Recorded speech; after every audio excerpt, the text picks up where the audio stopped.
The crystalline chamber of the Galactic Council hummed with the voices of 1,000 species, each representing civilizations that had endured for millennia. Ambassador Janet Morrison stood at the human delegation's platform, her knuckles white as she gripped the edge of the podium. Beside her, Commander Frank Chen maintained his military bearing, though his jaw was clenched tight enough to crack teeth. "The Council has spoken," announced High Arbiter Velmcor, his triple-jointed appendages spreading in a gesture of finality. "Humanity's request for independent military action is denied. You will contribute resources to the Collective Defense Force as mandated by Council law." Janet's dark eyes swept across the assembly. The Vraxian delegation looked smug, their insectoid features somehow conveying satisfaction. The Pelthari floated in their containment spheres, bioluminescent bodies pulsing with what she'd learned to recognize as condescension. Even the usually sympathetic Krelliks refused to meet her gaze. "You're condemning an entire colony to death," Janet said, her voice carrying across the vast chamber despite her refusal to raise it. 20,000 humans on Kepler 442b. The Raider fleet will arrive in 6 days. We have ships in range. We can save them. The Collective Defense Force will respond according to priority protocols, Velmcor replied, his translator rendering his words in flat, emotionless tones. Your colony's threat assessment ranks below 17 other current crisis situations. Resources will be allocated appropriately. Frank stepped forward. His uniform crisp despite the 40-hour journey through jump space to reach the Council station. With respect, High Arbiter, 17 other situations. The Genthar merchant dispute isn't a crisis. The Borealian terraforming complaint isn't a crisis. You're playing politics while our people die. A ripple of what might have been offense passed through the assembled delegates. The Vraxian ambassador, Kritesh, rose to his full 3-meter height. The human shows his species' characteristic arrogance. The Council's wisdom spans 50,000 years. Your civilization has barely achieved faster-than-light travel for a single century.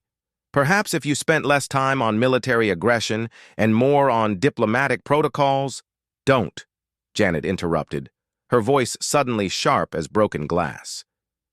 "Don't you dare lecture us about aggression when you personally voted to deny emergency aid to the Pelthari plague zone 3 cycles ago because it didn't serve Vraxian trade interests." The chamber erupted in a cacophony of protests, translated into hundreds of languages simultaneously. Velmcor's voice cut through the noise. "Ambassador Morrison, you will retract that accusation or face censure." Janet looked at Frank. Something unspoken passed between them, a shared understanding forged through years of navigating the Council's Byzantine bureaucracy, of watching their requests die in committee while other species' concerns received immediate attention, of being treated like unruly children by civilizations that measured their lifespans in epochs. She turned back to the Council, and when she spoke, her voice was calm. Terrifyingly calm. "No." The silence that followed was absolute. "We came to you in good faith," Janet continued. "We followed your laws. We contributed our resources, our technology, our ships to your Collective Defense Force. We asked for nothing except to be treated as equals.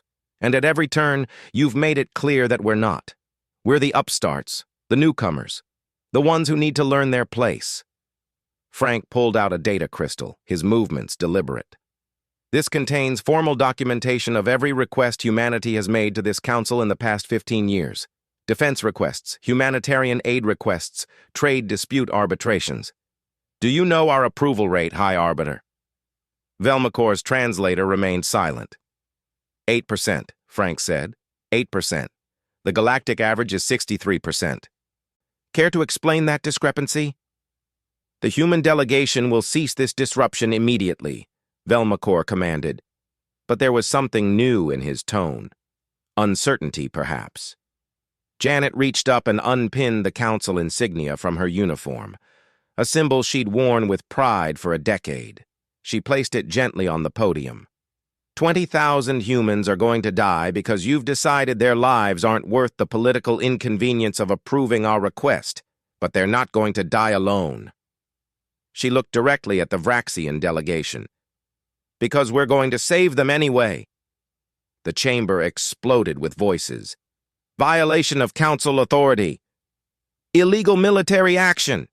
This is grounds for expulsion. Frank unpinned his own insignia and laid it beside Janet's. You want to expel humanity from the council? Go ahead. We tried it your way. We tried being civilized by your standards, diplomatic by your rules, patient by your timelines. He smiled, and it was not a pleasant expression. Now we'll do it our way. Janet activated her communicator. Admiral Wu, this is Ambassador Morrison. Execute Operation Homeward. From the viewport behind the council's dais, the vast emptiness of space suddenly bloomed with light. Jump signatures, dozens of them, then hundreds. The human fleet had been waiting. You're making a grave mistake, Velmacore said, but his voice lacked conviction. Janet and Frank walked toward the exit, their delegation following. At the threshold, Janet turned back one last time. No, High Arbiter. We made our mistake when we believed you were better than us, that your age made you wise, your experience made you just. But we've learned something important over the past 15 years. She paused, letting her words carry across the stunned assembly. When you've existed for 50,000 years, you forget what it means to fight for survival. You forget that some things are worth breaking the rules for. You forget, Frank added, what it means to be human. They left the council chamber to the sound of alarms and frantic communications. Behind them, the Galactic Council scrambled to respond to humanity's first act of defiance.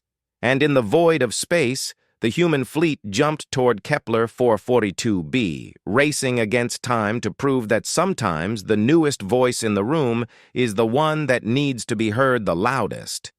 6 days later, 20,000 colonists stood alive on Kepler 442b's scorched but intact surface, watching the debris field of the Raider fleet drift in orbit above them. The Galactic Council sent no aid, no acknowledgement, no response. But they sent no condemnation either. And that, Janet knew as she stood on the bridge of the UNS Defiance, spoke louder than any words ever could. The galaxy would have to get used to humanity doing things their own way.